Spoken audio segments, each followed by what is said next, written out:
एक बार की बात है, गौतम बुद्ध अपने शिष्यों को जिंदगी से जुड़ी अच्छी बुरी चीजों का ज्ञान दे रहे थे। सभी शिष्य उनकी बातों को बहुत ध्यान से सुन रहे थे।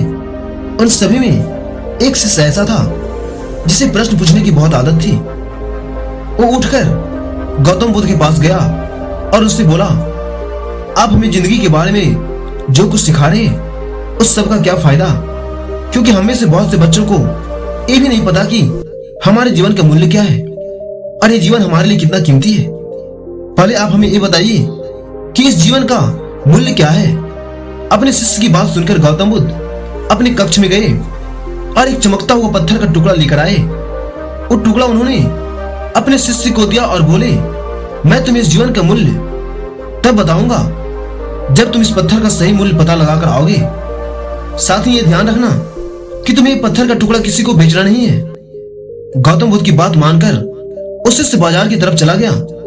बाजार में सबसे पहले उसकी नजर एक फल बेचने वाले पर पड़ी और उसने वो पत्थर उस फल वाले को दिखाया और बोला, इस पत्थर के बदले आप मुझे कितने फल दे सकते हो? फल वाला बोला, ये पत्थर कुछ खास तो नहीं है, लेकिन फिर भी इसके बदले मैं तुम्हें 10 केले दे सकता हूं। उस शिष्य उस पत्थर को लेकर आगे चला गया। फिर उसे एक सब्जी वाला मिला। शिष्य ने उस सब्जी वाले से उस पत्थर की कीमत पूछी। सब्जी वाले ने उस पत्थर को ध्यान से देखा और बोला, इस पत्थर की कीमत के बदले में मैं तुम्हें ज्यादा से ज्यादा 1 बोरी भरकर सब्जियां दे सकता हूं। इसके बाद वो शिष्य उस पत्थर को लेकर एक सोने के व्यापारी के पास गया। उस पत्थर की टुकड़े की चमक देखते ही उस सुनार ने उसकी कीमत 100 सोने के सिक्के लगाई। शिष्य ने वो टुकड़ा बेचने से मना किया तो वो सुनार उसके बदले 200 सोने के सिक्के देने की भी राजी हो गए, लेकिन शिष्य ने वो पत्थर नहीं बेचा। इसके बाद वो शिष्य एक हीरो के व्यापारी के पास गया और उनके सामने उसने वो पत्थर के टुकड़े को रख दिया। उस पत्थर को देखते ही हीरो के व्यापारी ने एक साफ कपड़ा बिछाया, उस पत्थर को उसके ऊपर रखा, फिर उसकी परिक्रमा की और हाथ जोड़कर उस पत्थर को कपड़े में लपेटते हुए वे बोला, तुम जिसे मामूली पत्थर समझकर उसकी कीमत पूछ रहे हो, असल में ये एक बेशकीमती रूबी है। ऐसा रूबी हर किसी को नहीं मिलता। मैं अगर अपना सब कुछ बेच भी दूं तो भी इसकी कीमत नहीं चुका सकता। उस व्यापारी की बातें सुनकर वो शिष्य हैरान हो गया और दौड़ा दौड़ा सीधा बुद्ध के पास आया और उन्हें उसने जो कुछ भी बाजार में हुआ वो सब बताया। उसकी अचरज भरी बातें सुनकर गौतम बुद्ध बोले, तुम्हारे सवाल का जवाब इस रूबी की कीमत में ही छिपा है। हमारा जीवन भी एक रूबी है।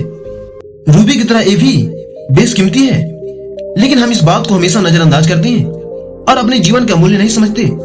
हम दूसरों को देखकर और उनके जैसा जीवन जीने की कोशिश में अपने जीवन की कीमत को कम कर देते हैं। हम यह सोचते हैं कि हमारी जिंदगी की कीमत वही है जो दूसरे हमें बताते हैं, लेकिन ये बात हमेशा ध्यान रखना कि सामने वाला अपनी हैसियत, बुद्धि और अपनी समझ के हिसाब से तुम्हारी कीमत लगाता है।